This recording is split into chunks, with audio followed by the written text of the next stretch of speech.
Howdy everybody, Chrissy here. So I was going through my camping gear and as you can see it's hot out, no camping to be done, burn bands and all that. And I was digging through my tools and I found an extra bow saw blade and I thought, you know what, I'll get out and make a bow saw today. So if you're interested in that, stay tuned and we're gonna get it done. Doggy dogs. Lucy! Alright, now we're gonna do it. It is really stinking pretty this evening. Look at that. But it's getting that time of year. The days are getting shorter, but the evenings are so beautiful. Anyway, so when you're making a frame for this, the primary thing you need is just a sapling or a limb. You're going to need something about the size of your thumb or a little bigger. And, you know, I digress for a second. When you're making this saw, you're probably going to want to make it you know, when the sap's flowing, spring, summer. In the winter, the trees are going to get really brittle because you're going to need to bend this and they'll break under the pressure. So it can be done on a warm winter day, but it takes a lot of finesse and a lot of struggle. So if you're going to practice this skill, now is the perfect time. But hang tight, we're going to find a limb. All right, guys, so I found several little saplings down here, and you know, something this size is a little bit too small. It's a little bit smaller than my thumb, but it would probably work to bend it. But got my eye on, see that guy right there? This one's perfect because it already has a little bow to it. Look at that. Yeah, that's gonna bend. So let me set up the tripod. We're gonna cut this down. I'm gonna show you how to measure it and everything. The best thing that you could do at this point is to take your blade and find that bend, kind of come down from it, bowing like this, kind of getting a good feel for where it's naturally going to bend. And the more space you have here, the more clearance you're going to have, the bigger pieces of wood you're going to be able to cover. So kind of just push it on over, see how far you think it'll go. About right here, put a little mark, about right here you think.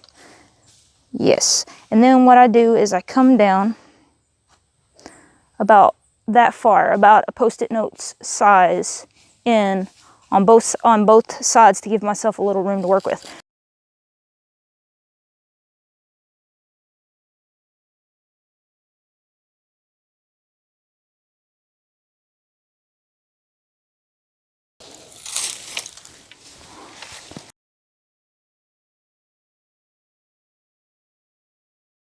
Alrighty guys, I got you close up on the action here. So here is my bow, the natural bow and bend in that wood. So I'm going to lay it flat and come out across here.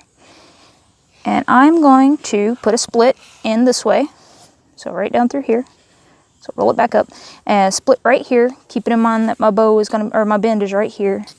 And you're going to want to keep your split on each side lined up. But what I like to do first is to hang one side of the saw. I like to get one side in place, that way when I bend it I can cut off my excess. I know exactly where I need to go.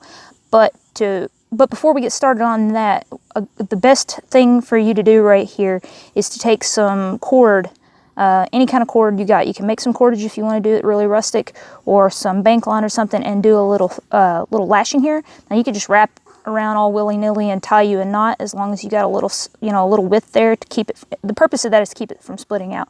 But if you want to learn a cool little lashing, I'm going to show you how to do a whip. And the whip will help you if you're going to tie like handles on axes and stuff with some paracord. It's something you can use with paracord. I'm going to show you how to do it real quick on this bow saw. All right, so I'm just going to use some bank line.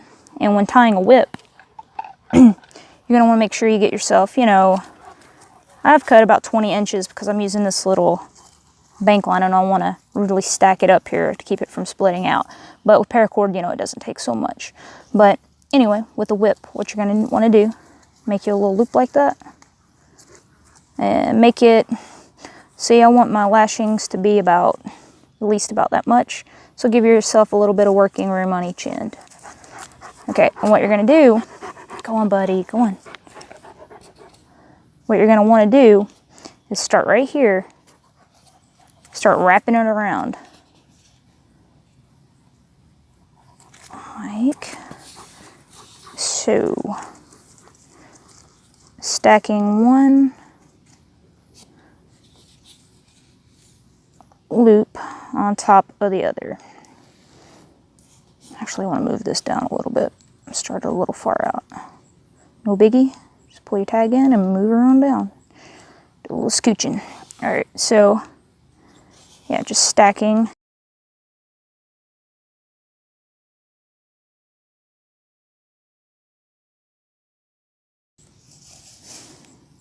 All right, so got our little tag. And what we're gonna do is take that little tag. Spink line comes unrolled easy. I should have burned the end. It's not necessary. We're just gonna be cutting it off anyway. But pull it through. See, like that, so it's running through. Hold it tight-ish. And just pull it on through. Give it several good tugs. Once you feel it get, you'll feel it, you'll see it working through there.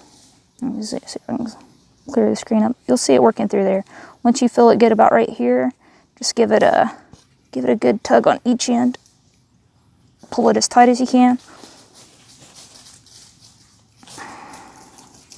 Now, you could just, if you want to make this nice and pretty with paracord, you're gonna nip each of these off and then just melt the ends and stick them down, and you're fine.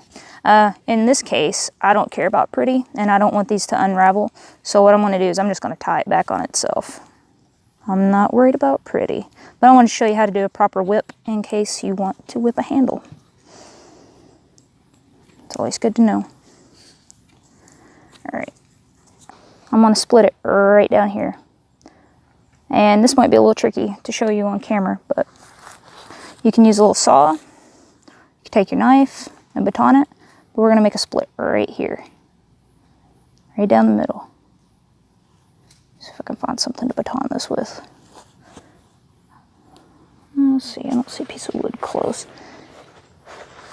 Could just use my saw, right? But anyway, we're gonna just...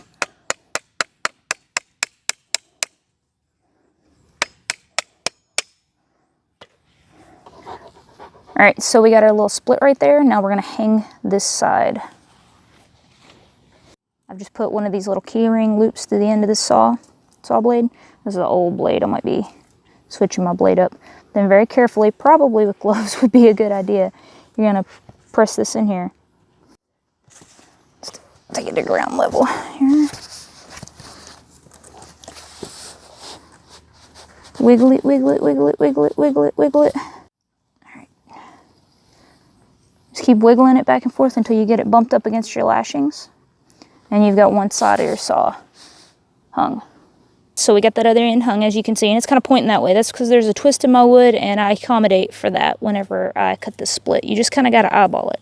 Like put it down straight and see where that blade would touch here. Just bring it up to it and see kind of where it would touch, and then make your split.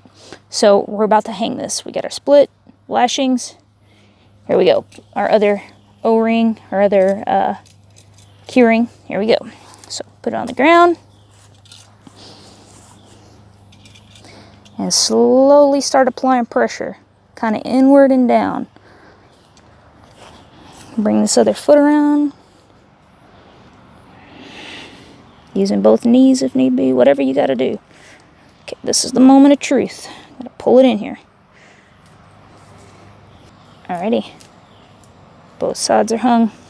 Let's go cut some wood.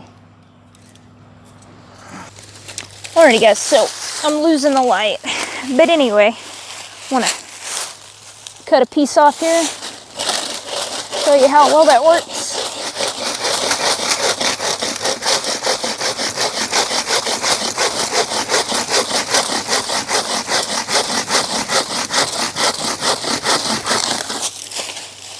There you go.